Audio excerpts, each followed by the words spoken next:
Good evening, students, and thanks for tuning into Lead Media. I'm Felicity Smoke. And I'm Peter Parker, bringing you your news tonight. It's been a remarkable few days here at Lead, and we've got the latest. On Sunday night, the House and Senate were sworn into the legislature and got their first looks at bills and meeting their committee members.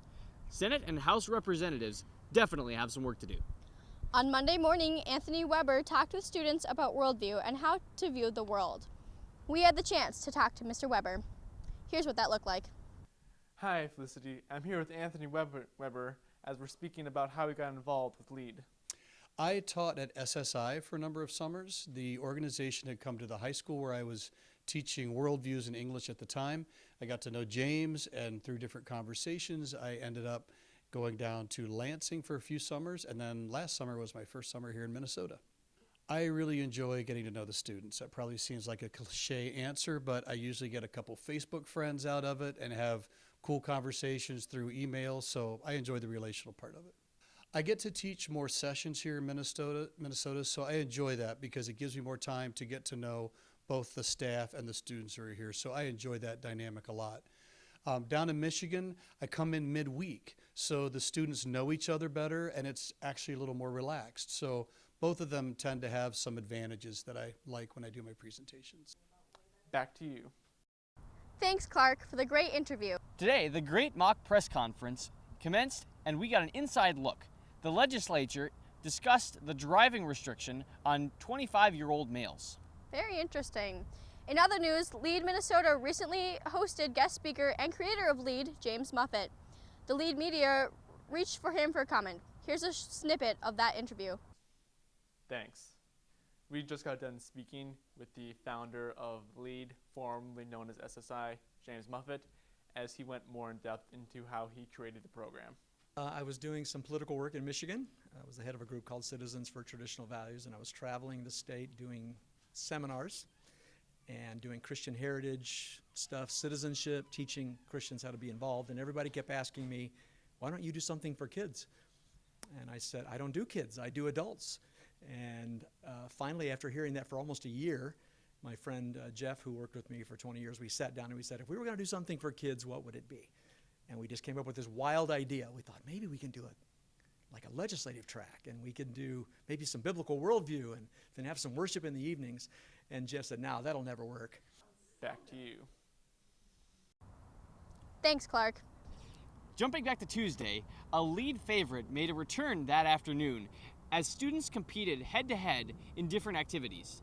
We go to Natasha Romanoff for the results. Hi, this is Natasha Romanoff, and we're here today at the Lead Sports Challenge, and we're going to be interviewing some Lead campers and staff. I really liked Ultimate because it was like really high energy and like super fun. We are currently playing a variation of Capture the Flag with a couple of rules that we've made up ourselves. It seems like the winning strategy is a defensive one. Since teams get points for every player they tag, a lot of teams seem to have decided that they're just going to keep tagging people and not take any risks. I have been helping with water balloon spoons. It's really fun. It's basically the game of spoons, except for you're using water balloons instead of spoons. So lots of getting wet, lots of pop balloons, and lots of mad dashes to all the balloons. So it's pretty fun. I was on Iceland. It was great. We did good. We did pretty good. We went on water balloons. Thanks, Natasha. Sounds like a great afternoon. Later on Tuesday, a petition created by a student to host a talent show was accepted by Lead administration.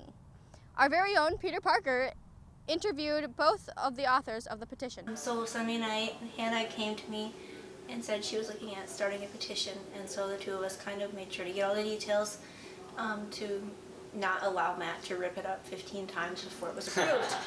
I expect it to be a success as always. It's the big smash with the kids, especially the alumni love it. I think just seeing everyone's acts and what they have, so to kind of learn a little bit more about the campers here this week and to see some of their unique gifts that God's given them. Well, Peter, I see your reporting skills haven't left you any. Meanwhile, at the state office building, House had their press conference as they were asked clarifying questions by the acting media. The House presented their bills in front of a quorum and sent off its bills for a second reading. While Senate discussed the amendments. Results will come out in a later broadcast. Breaking news. It broke yesterday? Near breaking news. A last-minute Capture the Flag game has taken place at the Green Mall. The students and ADCs have been distributed among 2 teams and fiercely competed for the sweet reward of bragging rights. We go now to Natasha Romanov for live coverage of the event. Hi, I'm Natasha Romanoff, and today we are here at the Capture the Flag game of Lead. It's a surprise Capture the Flag game because no one knew, not even media, so we're super excited. The earlier game that we played earlier was just not nearly large enough in the courtyard where we had limited space, so we decided we're going to take things up a notch, go over a much larger piece of the campus. I'm guarding the jail. Chances of my team winning are pretty good because the other team is all house members.